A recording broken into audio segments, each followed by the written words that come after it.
investigador del Instituto de Física, Andrés Botelho, quien nos hablará sobre la física de materiales bidimensionales. Bienvenidos a todos, por favor. Gracias. Gracias, Ángel, por la invitación. Pues mi nombre es Andrés. Brevemente les voy a contar quién soy. Nací aquí en la Ciudad de México, pero estudié en Monterrey, en el TEC de Monterrey.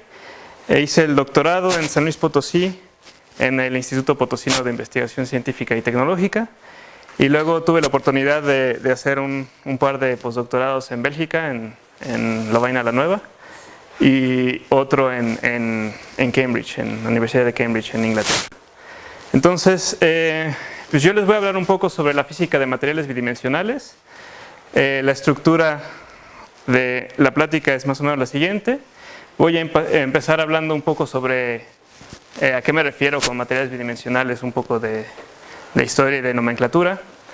Y luego quisiera revisar con ustedes un poco de las propiedades electrónicas y ópticas que estos materiales presentan, y un poco de contrastarlos con los materiales tridimensionales típicos que estudiamos en la física convencional. Y rumbo al final voy a presentar una serie de experimentos o de fenómenos peculiares que me parecen muy interesantes de estudiar, y voy a terminar haciendo más o menos una descripción de qué es lo que hacemos ahí en el Instituto de Física con respecto a este tipo de materiales. Entonces, sobre los materiales bidimensionales, me gustaría empezar con un poco de historia, entre comillas. Una línea de tiempo que se centra en el material bidimensional que fue aislado por primera vez, el grafeno. Es una línea de tiempo muy esquemática que empieza precisamente con el descubrimiento, la primera descripción de la estructura cristalina del grafito, que fue ya en 1916, en donde se describía por primera vez este material laminar, sumamente anisotrópico, que presentaba una interacción muy débil entre las capas. Y ya en 1947 Wallace utilizó una sola monocapa de lo que ahora conocemos como grafeno para estudiar la estructura electrónica del grafito. Y ya en esa descripción, en 1947, ya existía una buena descripción de la dispersión lineal que presenta y que caracteriza al grafeno. En el 62, Bohm ya observa en el microscopio de transmisión electrónica una monocapa de grafeno. En el 75 se empiezan a sintetizar por descomposición monocapas de grafito, lo que se llamaba antes monocapas de grafito sobre carburo de silicio. Sin embargo, no había las técnicas de caracterización que existen ahora para determinar sin ambigüedad que realmente era una sola capa. Y así en los 80 se sintetizó mucho grafeno sobre metales, y fue hasta el 87 cuando Bohm acuñó el término, le dio esta nomenclatura por primera vez de grafeno en uno de sus artículos. Sin embargo, hubo un espacio de tiempo muy largo hasta que hubiera una caracterización clara, sin ambigüedad, del grafeno, y sobre todo que se caracterizaran sus propiedades electrónicas, haciendo énfasis en el carácter bidimensional o las cosas, digamos, que caracterizan a este sistema, la dispersión lineal y la alta correlación electrónica. Y poco después, este mismo grupo de Manchester ya estaba sintetizando una gran variedad de materiales bidimensionales con esta técnica de exfoliación mecánica. Y bueno, de ahí pues obtienen el premio Nobel, y de ahí se acelera toda esta investigación, ¿no?, de materiales bidimensionales. En 2012 el siliceno, y hoy ya se conocen más de 1800 materiales que potencialmente se podrían tener en dos dimensiones, ¿no? Entonces, pues cuando uno ve esta línea del tiempo, se pregunta, bueno, ¿y por qué se tardaron tanto, ¿no?, en darle este carácter bidimensional al grafeno y estudiarlo como un material bidimensional? Pues resulta que esto es por una serie digamos, de prejuicios o de ideas que se tenían que se basan en este postulado que es de Peierls, de Landau y de Mermin Wagner, que dice que el crecimiento de cristales bidimensionales está estrictamente prohibido. Pero bueno, nosotros ya sabemos, a posteriori, que existen estos materiales bidimensionales. Y el argumento que daban para decir que estos materiales no podían existir es que los fonones de longitud de onda larga romperían la simetría translacional del cristal y por lo tanto no se podría tener este cristal bidimensional, sería inestable, sería sumamente inestable. Pero bueno, nosotros le llamamos a esto un material bidimensional, pero que habita en esta realidad tridimensional. Entonces, en realidad, el sustrato que soporta al material y los fonones flexurales o las arrugas son las que estabilizan el sistema. Entonces, nosotros realmente nunca tenemos este material. Este material, en principio, según este postulado, sería realmente inestable a temperatura cero. Pero el material que realmente tenemos es más bien algo así. ¿Ok? Entonces, nada más para tener claro a qué me refiero con materiales bidimensionales y en general a lo que se refiere a la comunidad con materiales bidimensionales es más bien a cuasidimensionales, ¿no? A este tipo de materiales en donde los electrones están confinados en dos dimensiones. O visto desde otro punto de vista, nosotros podemos describir el comportamiento de estos electrones en una zona de Brillouin bidimensional. Existen varios tipos de materiales bidimensionales que caen en esta definición un poco más abierta, que dependen de qué tantos átomos de espesor tienen y de cómo se sintetizan, ¿no? Entonces, las grandes familias, que las pongo aquí, es de materiales laminares con un átomo de espesor, por ejemplo, el grafeno, que es realmente un solo átomo de espesor, el nitruro de boro, por ejemplo. Hay otros materiales de un átomo de espesor que son sintéticos, como el siliceno, el borofeno, estaneno, germaneno, hay una gran lista. Y hay la familia más grande son de estos materiales bidimensionales que surgen de laminar materiales laminares hasta llegar al límite de tener una sola de estas láminas, como son el fosforeno, los dicalcogenuros de metales de transición y una gran lista de más de 1800 materiales, ¿no? Entonces, ¿cómo sabemos que hay más de 1800? Bueno, pues eso nos lo puede decir o lo podemos predecir gracias a las técnicas computacionales de alto rendimiento, lo que en inglés se conoce como High Throughput Computation. De lo que se trata es de utilizar técnicas que ahora comprenden el estado del arte para hacer cálculos de primeros principios tipo DFT, utilizar supercómputo, utilizarlas como entrada las grandes bases de datos que hay, en particular esta que es la base de datos internacional de estructuras cristalinas, y utilizar una serie de criterios para encontrar materiales que tengan propiedades que nos interesan. Y esto fue lo que hicieron hace un par de años Marzari y colaboradores.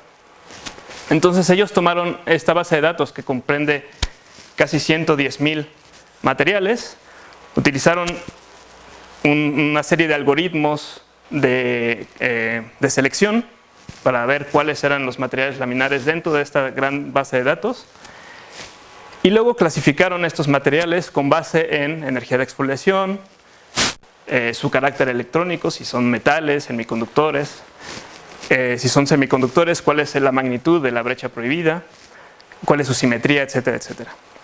Y esto es lo que les muestro aquí. Esta es la energía de exfoliación o la energía de formación de una lámina con respecto al bulto, en función de las distancias, pero lo interesante aquí es la clasificación que hacen con respecto a esta energía de exfoliación. Entonces ellos definen un rango de energía de exfoliación que está en este color azul, y todos los materiales que caen en ese rango son lo que ellos caracterizan como los materiales fácilmente exfoliables.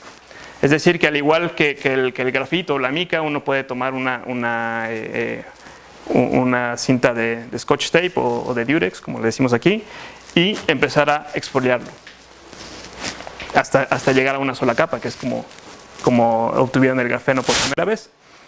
Y bueno, otra serie de materiales que a lo mejor requerirían utilizar técnicas con más energía, como otras técnicas que existen ahí. Y con base en eso hacen otra clasificación, pero esta vez con base en la simetría de los cristales. Entonces aquí lo que nos muestran es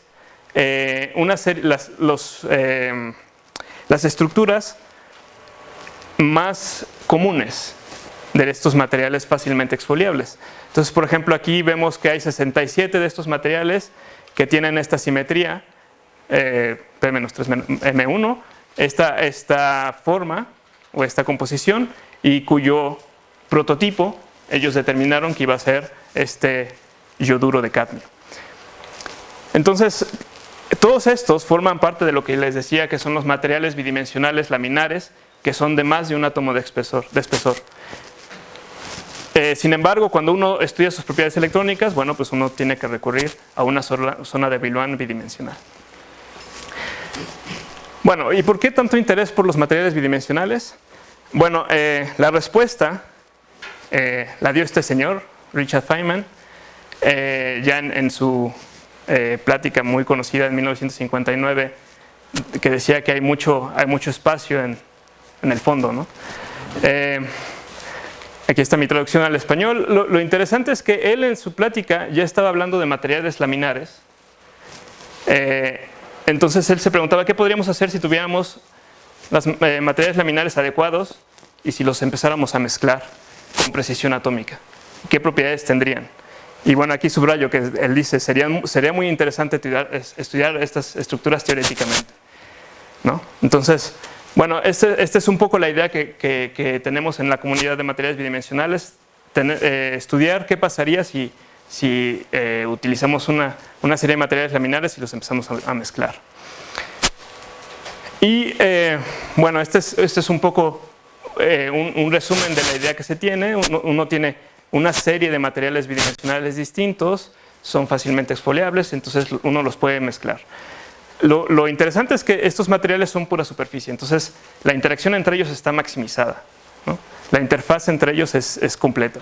Una pregunta, pero sí. hace rato dijiste que solitos no los puedo hacer bidimensionales, necesito un sustrato, entonces ¿cómo los acoplas? Bueno, siempre a la hora de ponerlos unos sobre otros, siempre hay un sustrato a la mitad. Pero ¿cómo sabes que el sustrato, que es otra superficie bidimensional, se va a comportar igual que el sustrato original donde la construiste? No lo sabemos, claro. Que es uno de las conclusiones al final, ¿no?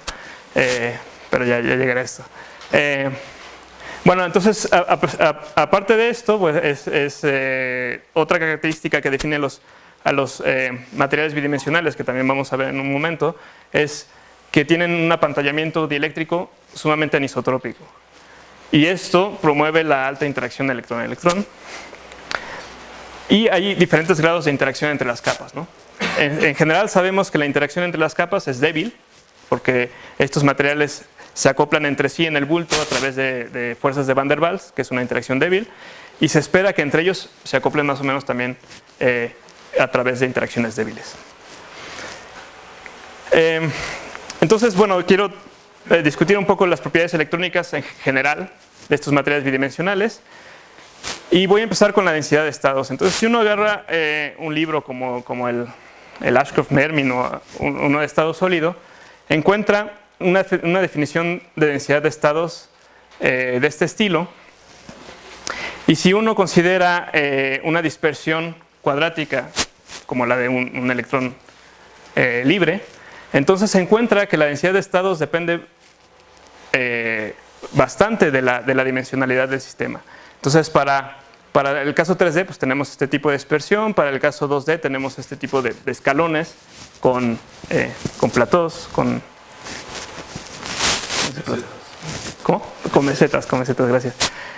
Para alambres tenemos estas singularidades y para el caso cero dimensional pues tenemos estados discretos, ¿no? Además, cuando queremos estudiar un metal normal, lo que utilizamos normalmente es una representación bidimensional de un espacio tridimensional. Entonces la zona de Brillouin es este objeto tridimensional, proyectamos sobre líneas de alta simetría y obtenemos esta estructura de bandas, en donde podemos identificar bandas que son más o menos parabólicas, que cruzan el nivel de Fermi. Y otra cosa que utilizamos para describir las propiedades electrónicas de este cristal, pues es la superficie de Fermi, que es este objeto tridimensional. Es una superficie, pero es un objeto tridimensional. El caso equivalente en dos dimensiones sería algo como el borofeno. Entonces les voy a contar más o menos qué es el borofeno. Es un material hecho de puro boro. Es cuasi, su espesor es cuasi de un átomo. Digo cuasi porque hay una pequeña corrugación entre los átomos. Estos dos colores pretenden resaltar esta corrugación. Todo es boro, pero tienen estas dos subredes, ¿no?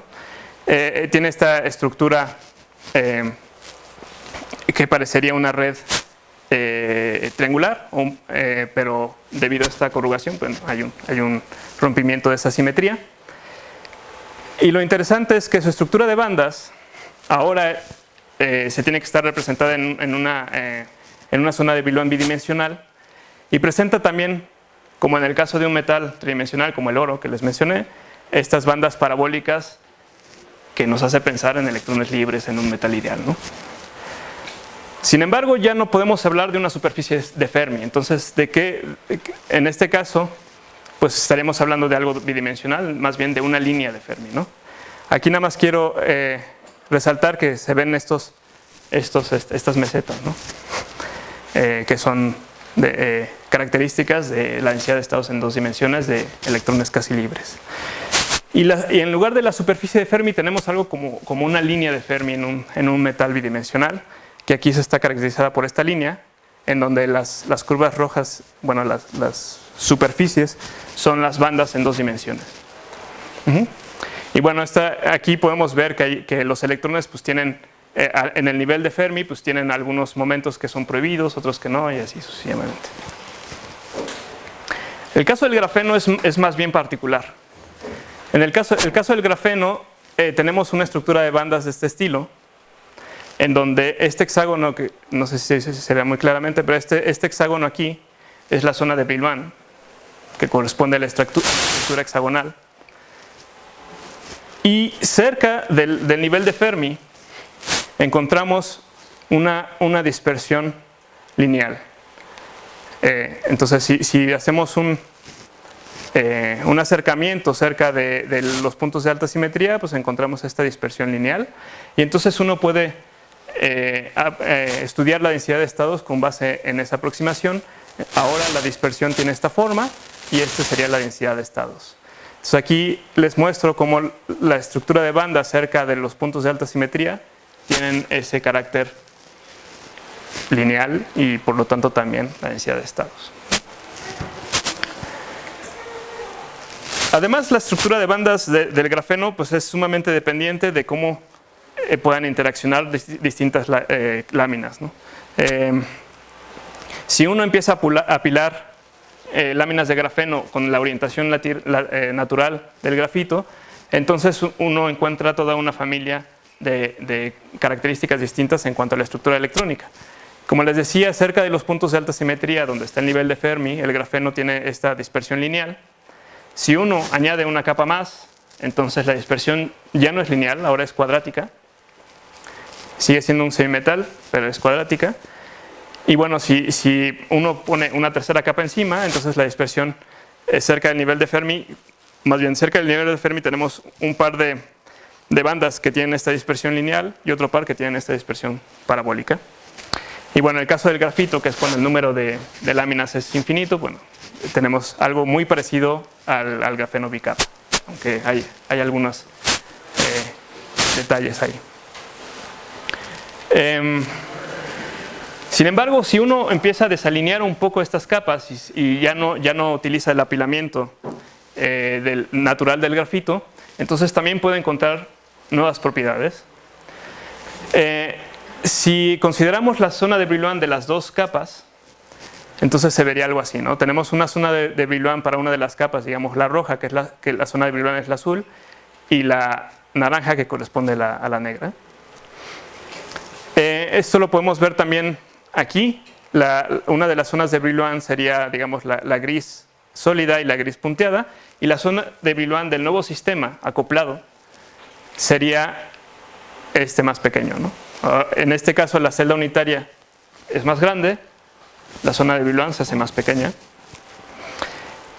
Y tenemos entonces algunas cosas que aparecen en donde los conos de las dos capas se intersectan, aparece una brecha. La distancia entre estos dos puntos depende del ángulo, y también esta transición de aquí depende del ángulo. Entonces, a pesar de que es el mismo material, simplemente con apilarlo uno sobre otro, dependiendo de cómo se apile, pues las propiedades van a cambiar. Pero, ¿tienes pregunta, no? Bien. También en las propiedades ópticas hay cosas interesantes que ocurren. Para estudiar las propiedades ópticas, uno típicamente lo que quiere entender es la respuesta, la función de respuesta a un campo electromagnético, ¿no? A la luz que está iluminando el material. Y la teoría más común es la teoría de la respuesta lineal, en donde se consideran perturbaciones débiles, por ejemplo un campo electromagnético con potencia no demasiado alta.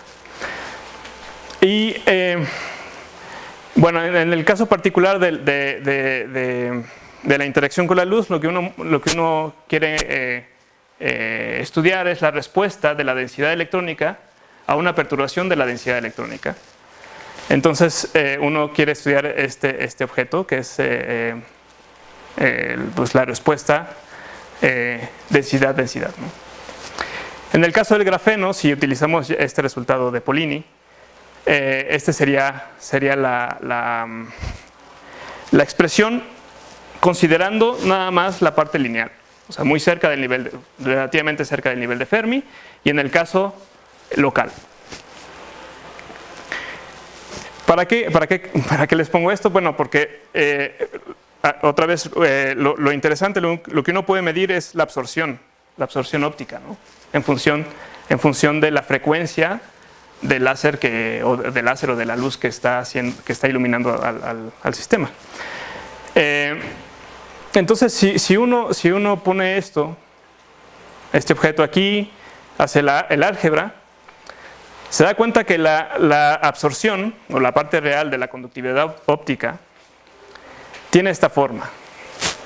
Entonces, lo primero y lo más interesante es que no depende de la frecuencia de la luz incidente.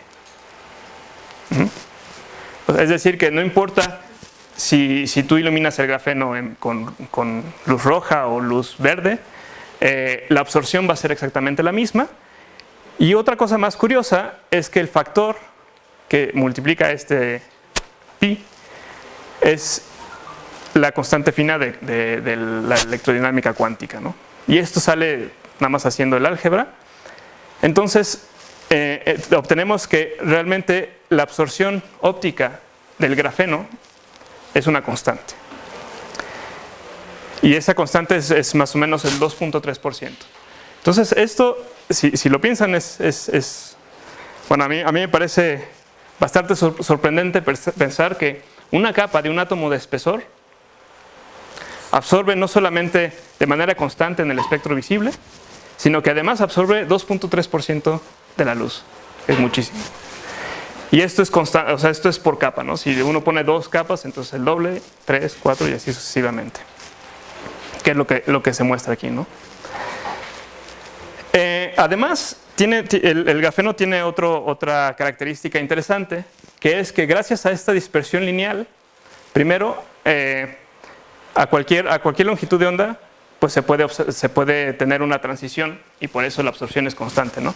Pero además uno puede cambiar la absorción si cambia el nivel de Fermi, por ejemplo, dopándolo electrostáticamente, y entonces uno puede modular a voluntad dentro de un rango de algunos cientos de milielectronvolts la absorción óptica, simplemente cambiando el dopaje electrostático del grafeno, que es lo que se muestra aquí, ¿no? Estas curvas son a diferentes niveles de Fermi.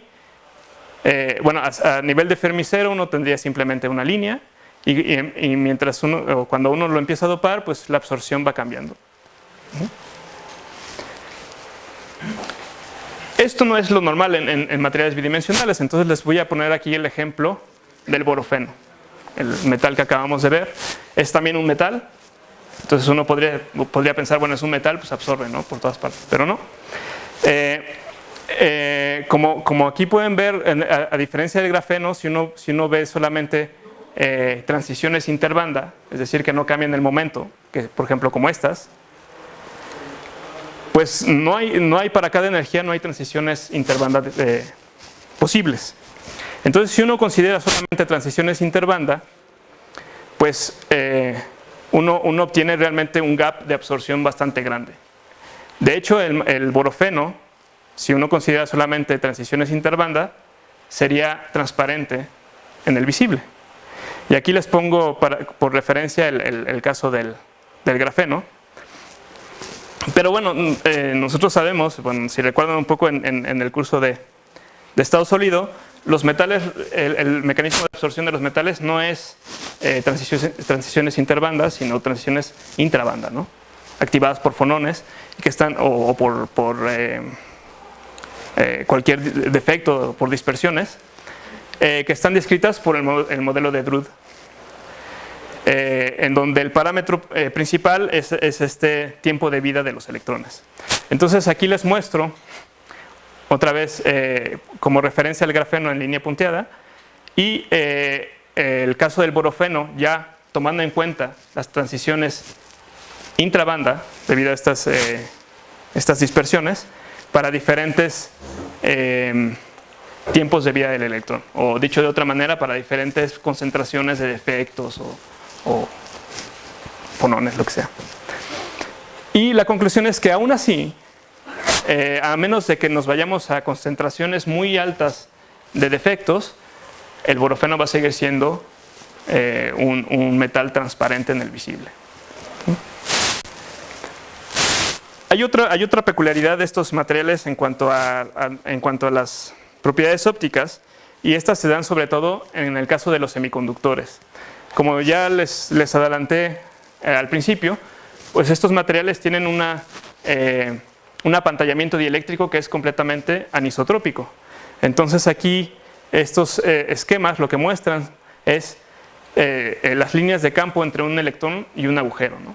En el caso de una excitación, pues tienes un electrón, dejas ahí un agujero, hay una interacción entre ellas, entre las dos partículas, y qué tan unidas están estas dos partículas o qué tan fuerte es su energía de formación da lugar a los excitones que dominan el espectro óptico de los semiconductores, ¿no? En el caso en 3D, pues estas líneas de campo están apantalladas por el medio, entonces la interacción es más o menos débil. En el caso 2D, este apantallamiento es anisotrópico, no solamente en cuestión de fuera y dentro del material, como se muestra aquí, sino también en cuestión de la longitud. Entonces aquí lo que les muestro es ahora la función dieléctrica que está relacionada a la función de trabajo con esta expresión,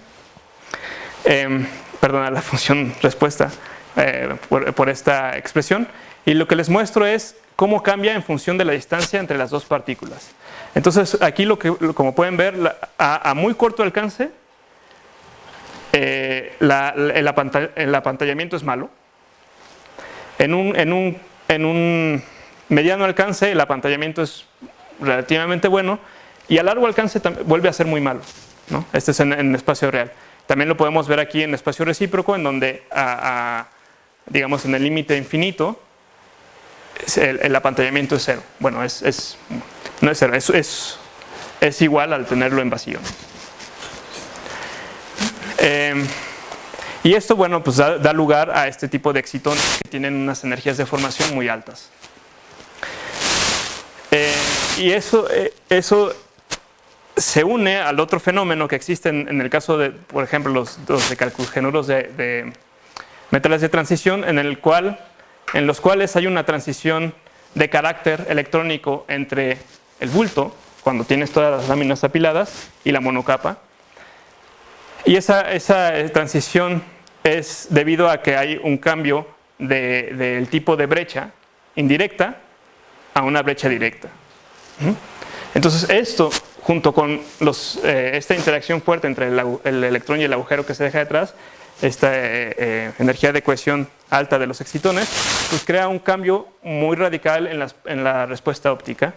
Entonces aquí lo que les muestro es la fotoluminiscencia, es decir, el diagrama es muy pequeño, pero espero que puedan ver, se excita el material con una longitud de onda, se relaja de alguna manera y luego se recombina radiativamente. Y esta energía del fotón recombinado es lo que se mide. Y bueno, aquí se ve la diferencia entre una capa y dos capas, en donde todavía no existe esa transición de brecha indirecta a directa, y la diferencia es varios órdenes de magnitud, ¿no? Aquí está cómo cambia, y aquí está cómo cambia la posición de este pico donde se tiene la máxima absorción, ¿no? Entonces, hay una transición del carácter del semiconductor, de transición óptica, de indirecto a directo, y un incremento de la eficiencia cuántica debido a la presencia de estos excitones con alta energía de cohesión, que cambian completamente las propiedades ópticas de estos materiales. Bueno, entonces, estas son así algunas características generales de materiales bidimensionales, y ahora yo les quiero comentar algunas otras que me parecen peculiares. Entonces, la primera tiene que ver con la dispersión Raman. Entonces, en pocas palabras, la dispersión Raman tiene que ver con la interacción de la luz con la materia, una interacción inelástica. Entonces, normalmente cuando un láser interactúa con la materia, pues vamos a tener una parte que se dispersa de manera elástica, que tiene la misma longitud de onda que el haz incidente, que se conoce como dispersión Rayleigh. Pero de forma simultánea y a los lados en cuanto a energía, vamos a tener otras señales que tienen que ver con esta dispersión inelástica, en la que, por ejemplo, el fotón incidente crea un par electrón agujero y luego se emite un fonón. Un fonón con cierta energía, y entonces el fotón dispersado que sale del material va a tener una energía, en este caso, que es menor a la incidente. Y entonces eso corresponde a la parte Stokes del espectro Raman.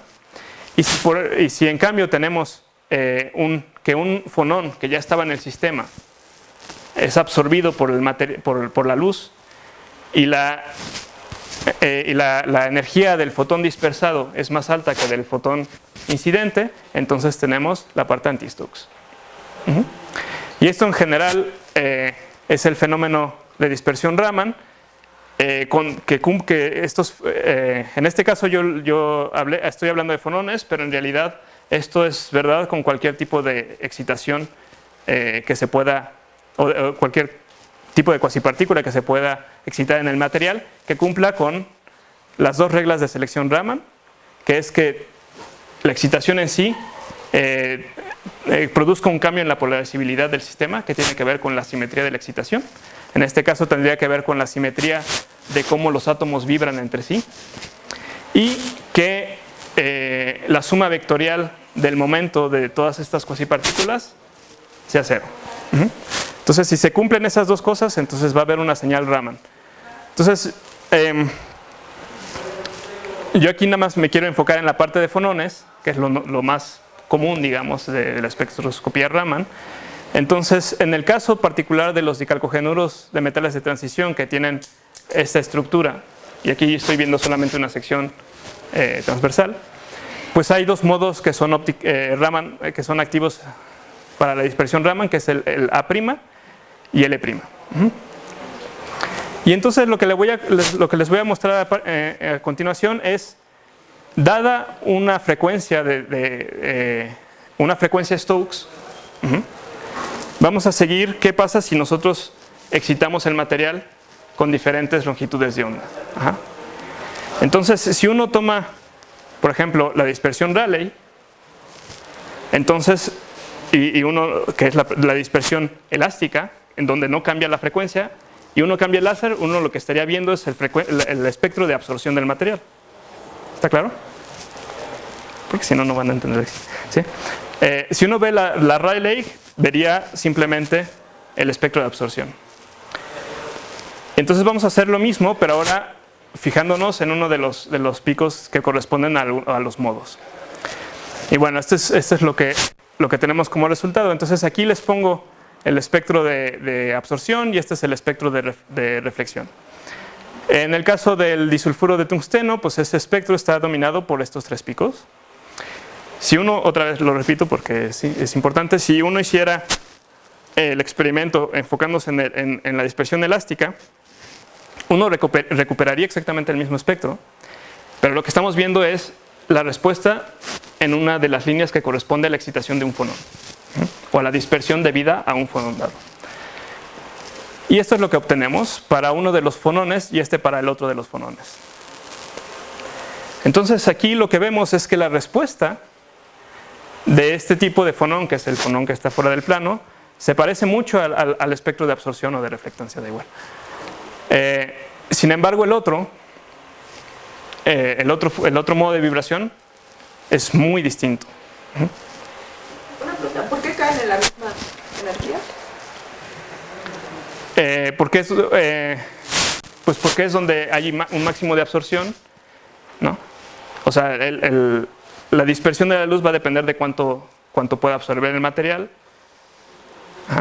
Entonces, digamos, la absorción de fonones, pues entre más fotones puede absorber el material, más esos electrones agujeros pueden excitar fonones. Entonces, por eso digo que uno esperaría que siguiera más o menos la dispersión de la luz, excepto si hay un acoplamiento entre los fonones y los excitones creados, ¿no? o el par electrón-agujero. Y bueno, de hecho ese es el caso y esa es la conclusión a la que quería llegar. Pero este es el caso más evidente en donde la dispersión, el espectro este espectro Raman resonante es muy distinto al caso de la absorción. Y de hecho hay unos fonones, hay unas dispersiones que no reflejan para nada los excitones, ¿no? O sea, el material está siendo excitado, absorbe los fonones, pero esos fonones no pueden interactuar con los fonones, absorbe los fotones, pero esos fotones no pueden interactuar con los fonones. Y entonces, donde tú esperarías ver un máximo, no lo hay. Y eso se debe a que la interacción del electrón agujero con el fonón es baja, ¿no? Y este tipo de fenómenos pues no es fácil encontrarlos en materiales 3D, primero porque no es tan clara la señal de los excitones, y luego porque normalmente no es tan fácil medir el acoplamiento entre el excitón y fonón. Bueno. Otro experimento que me parece peculiar tiene que ver con la fotoluminiscencia de 2 materiales que están uno sobre otro, que eso tiene que ver con la pregunta que me hacías. En este caso aquí les muestro la fotoluminiscencia, de la cual ya hablamos hace un rato, de una monocapa de diselenuro de tungsteno, y aquí la fotoluminiscencia de una monocapa de disulfuro de molibdeno. Cuando estos materiales los pones uno sobre el otro, la respuesta óptica cambia completamente y no es una superposición de las respuestas de los 2 materiales, ¿no? Al principio estaba aquí y capa aislada, otra capa aislada, cuando se juntan, otro lugar completamente para la excitación. Y si uno empieza a intercalar monocapas de un aislante, en este caso nitruro de boro, que es un aislante que tiene una brecha de 6 electronvolts más o menos, pues poco a poco empieza a recobrar ahora sí la superposición de los dos materiales. Entonces uno se pregunta, o yo me pregunto, si esta imagen es realmente verdad, ¿no? Esta imagen lo que nos sugiere es que si uno de esa larga lista de 1800 materiales selecciona, no sé, los 20 más interesantes, los puede considerar como bloques de construcción tipo Lego, esperando mezclarlos y obtener simplemente una superposición de las propiedades, ¿no? Y la respuesta, según las otras dos, las últimas dos, o la última diapositiva, es que no. Y yo por esta razón me rehúso a utilizar la nomenclatura que utilizan los autores de este artículo, que son premios Nobel, y prefiero utilizar la nomenclatura de metamateriales en analogía con los metamateriales en bulto, en donde se utiliza un material, se acoplan las propiedades con otro material para intentar generar un metamaterial que tiene propiedades que no es la superposición de los otros dos, sino tiene unas propiedades distintas. Normalmente son propiedades eléctricas distintas, electrónicas distintas, ¿no? Entonces, bueno, ahí se los dejo para que juzguen ustedes mismos. Y bueno, ya para terminar, los últimos 2-3 minutos, bueno, ¿qué es lo que hago, o qué es lo que el grupo que estoy formando pretende hacer? Pongo aquí caracterización y simulaciones, pero en realidad lo que queremos estudiar es, bueno, sí, los materiales laminares, metamateriales bidimensionales, con esta idea que ya les conté, las excitaciones colectivas en 2 dimensiones. Esto no solamente son fonones y excitones de los que hablé, pero también plasmones, polaritones, etcétera, etcétera. Y la interacción entre este tipo de excitaciones, ¿no? La interacción entre excitaciones colectivas. Y en particular los efectos que tiene alinear o no alinear las capas, ¿no? Entre 2 materiales, o 3 o 4. Y la forma en que se pretende hacer esto, como lo hacemos, es a través de lo que llamamos espectroscopía teórica. Y aquí les voy a mostrar algunos ejemplos. Entonces, por ejemplo, si consideramos la interacción entre 2 cuasipartículas, el electrón en un cristal y los agujeros, entonces podemos describir las propiedades de absorción, fotoluminiscencia, fotoconductividad, etcétera, etcétera. Y aquí lo que les muestro es lo que es el estado del arte para este tipo de espectroscopía teórica. Este es un cálculo en donde se consideran la interacción entre estas 2 cuasipartículas con lo que se conoce como el estado del arte, en particular la teoría GW y la solución de la ecuación Bethe-Salpeter.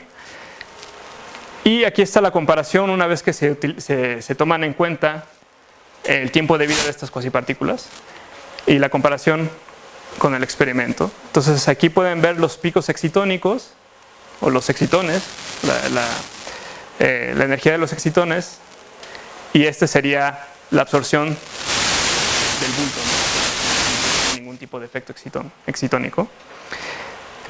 Y bueno, como pueden ver aquí en la comparación con el experimento, pues el estado del arte es bastante bueno. Otro método que tenemos es si consideramos los electrones, los fonones y la luz. Entonces podemos caracterizar cosas como el espectrograma, y aquí igual les muestro el estado del arte de la teoría. Este es para el grafeno. Con respecto al experimento, si consideramos los electrones y la interacción entre electrones y fonones, entonces podemos recuperar los espectros de ARPES, que sería espectroscopía de fotoelectrones, de efecto fotoeléctrico o algo así, con resolución angular, más o menos, traducción. Y aquí igual les muestro los resultados experimentales junto con resultados teóricos del estado del arte. ¿El meso? O sea, son dos diferentes. Bueno, los tomé de dos artículos diferentes y aquí hay varias capas, por eso se ven como sombras. Pero, bueno, sí son, la escala también es diferente. Entonces, pero bueno, el punto es que si uno considera, si considera el tiempo de vida de los electrones gracias a la interacción electrón-fonón, entonces en lugar de tener simplemente la estructura de bandas donde todas son unas líneas perfectas, entonces uno le puede asociar el tiempo de vida y entonces obtiene una estructura de bandas que se va haciendo, digamos, más ancha conforme el tiempo de vida se disminuye, ¿no? Y entonces uno obtiene este tipo de gráficas. Y por último, o la última técnica espectroscópica teórica que me interesa, por lo menos, no que existe, sino es si uno considera los electrones, la interacción electrón-electrón, la interacción electrón-fonón, la interacción con la luz y el tiempo. Entonces uno puede empezar a estudiar fenómenos de fotoluminiscencia o Raman dependiente del tiempo, en donde uno puede extraer el tiempo de vida de cualquier cuasipartícula, dependiendo de qué es lo que se estudie. Y no solamente eso, sino como es teórico, pues uno puede empezar a desglosar los términos que importan más, y es el electrón-electrón, electrón-fonón, etcétera, etcétera. Y aquí igual les muestro la comparación del estado del arte, de los cálculos de estado del arte en línea, y los resultados experimentales en estos círculos, ¿no? Bueno, entonces mi mensaje final, espero que haya quedado claro, es que hay bastante, no solamente de espacio en el fondo, sino bastante física interesante en el fondo o en lo pequeño, en particular cuando uno considera materiales laminares. Bueno, un aspecto muy interesante es la interacción entre excitaciones colectivas, y esto se puede estudiar gracias a la utilización de la teoría que constituye el estado del arte y la simulación de alto rendimiento. Y bueno, con esto les doy las gracias y espero que tengan preguntas.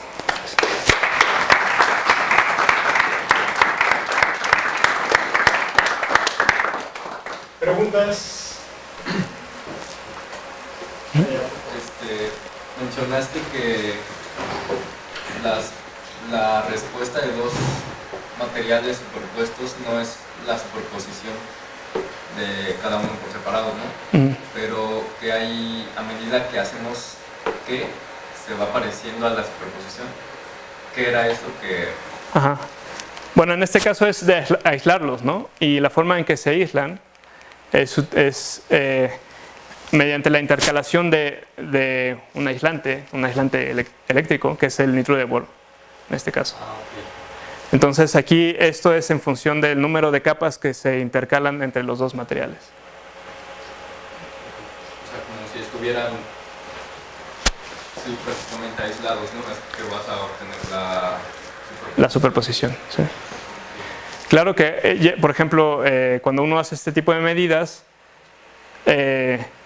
ya no se puede fiar tanto de esta intensidad relativa, porque una de las capas está más al fondo y el láser pues va a tener una longitud de penetración, ¿no? Entonces, y bueno, y también la respuesta. Pero puedes poner más sillas. Sí, bueno. Sí. Yo tengo dos preguntas. La primera es, ¿en qué tecnología se puede aplicar el hecho de que solo absorban el 2.3% de la luz? Como, o sea, sí es impresionante, pero ¿en qué se puede aplicar? Bueno, eso es particular para el grafeno, ¿no? Y de hecho, ya hay mucha investigación, más bien mucho desarrollo, para utilizar este material como conductor transparente. Porque 2.3% es menos de lo que absorbe una capa no recuerdo cuántas micras de ITO, de óxido de estaño dopado con indio, que es el material que se utiliza como conductor transparente. Entonces, con mucho menos espesor tienes más conductividad y menos absorción. Y además de que podrías tener un dispositivo que es flexible, porque tienes una monocapa y las propiedades mecánicas son robustas. Me imagino que, me imagino que hacen pruebas experimentales y la pregunta es ¿de dónde obtienen las capas de esos espesores tan pequeños? ¿Las fabrican ustedes? ¿O cómo las obtienen? ¿Cómo obtienes una capa así de delgada? Ajá. Bueno, en general se utiliza la técnica de exfoliación de un material laminar en bulto obtener capas monocapas, y aquí Laura está montando un laboratorio para tener, bueno, ya tiene grafeno, pero a largo plazo pues la idea es tener otros materiales bidimensionales, pero en general hay gente que está trabajando para sintetizarlos de otras maneras, ¿no? Comentaste que mueves el potencial de Fermi dopando el material, ¿no? Sí. Sí, ¿es el único método que tienen, que reconocen para mover los potenciales? Bueno, o sea, dopar lo usé de una forma muy general, pero, o sea, lo puedes dopar ya sea metiendo, en analogía con el silicio, por ejemplo, sustituyendo algunos de los carbonos por nitrógeno, por ejemplo. Lo puedes dopar por proximidad, por transferencia de carga, poniendo una especie de electrolito sobre el grafeno, o simplemente poniéndolo sobre un sustrato dieléctrico y aplicando una diferencia de potencial, y entonces electrostáticamente se puede dopar el material, que es lo más común. ¿Más preguntas? Yo tengo una pregunta. Sí. La curvatura, hablabas al principio de que pues, no existía bonito, planito, ¿no? Que la realidad es que es un material como deformado. ¿Qué tanto, o no sé qué tantos estudios se hayan hecho alrededor de la deformación del grafeno? ¿Qué tanto influye sobre las propiedades que se observan? Sí, bueno, la primera observación es que estas ondas flexurales son de longitudes de ondas largas, ¿no? Entonces, localmente, el grafeno es como plano, ¿no? Digamos, localmente. Pero sí se han hecho estudios donde, por alguna razón, el material se mete bajo una deformación tipo burbuja o de otras formas, y sí cambian la estructura electrónica, sobre todo la velocidad de Fermi. Es muy difícil así abrir una brecha, por ejemplo, porque no se rompe la simetría, entonces no se abre una brecha. Pero también es muy difícil aplicar deformaciones que vayan más allá del 4 o 5%. Entonces, He escuchado que mencionaban que este material puede testear la relatividad y todo eso. ¿Es cierto eso? ¿Qué puedes comentar sobre eso? sí, bueno, hay paralelismos. Bueno, no mencioné nada al respecto, pero esta aproximación de la dispersión lineal cerca del punto de Dirac se estudia gracias o a través de la ecuación de Dirac para partículas libres, como los fonones y así. Y entonces eso permite el paralelismo entre la cosmología y el estado sólido. Yo en particular soy muy cauteloso con ese tipo de paralelismos, porque en realidad la estructura, o sea, es el primer término de una expansión de Taylor, pero el segundo término no es tan pequeño como uno querría, ¿no? Para hacer los paralelismos así tan claramente. Otra pregunta. Sí. Creo que tenemos tiempo, ¿no? Sí, creo que sí. Vi un diagrama de Feynman ahí que calculabas para como una autoenergía de un fotón. La tecnología que utilizas en el análisis de este material es básicamente casi como la electrodinámica cuántica. Las simulaciones que haces, las haces con toda esta tecnología de teoría cuántica de campos. No, bueno, no realmente, o sea, esto al final, o sea, se parece, es digamos la versión de estado sólido de este tipo de diagramas, ¿no? O sea, esto realmente lo traducimos en una Fermi Golden Rule, ¿no? O sea, algo sí, más sencillo, ¿no? Sí, en la aproximación GW, por ejemplo, hay muchos diagramas que se pueden, o sea, es periodo de perturbaciones a través de diagramas, ¿no? Que es donde más se parece, yo digo, en esta solución de la ecuación de Dyson, este tipo de cosas. Sí, porque escuché que mencionabas también la ecuación de bits. Ajá, exactamente. ¿Más preguntas? ¿Y por qué se usa nitruro de boro entre las dos capas laminales? ¿Es porque no interactúa, digamos, con la luz? Exacto, es un aislante con una brecha de más o menos 6 electronvolts. Entonces, a las frecuencias, a las longitudes de onda que se estudia típicamente esto, ya no sé dónde está. Ajá. Aquí entre, digamos, 1.3 y 2, no absorbe nada, no interactúa en lo absoluto con la luz.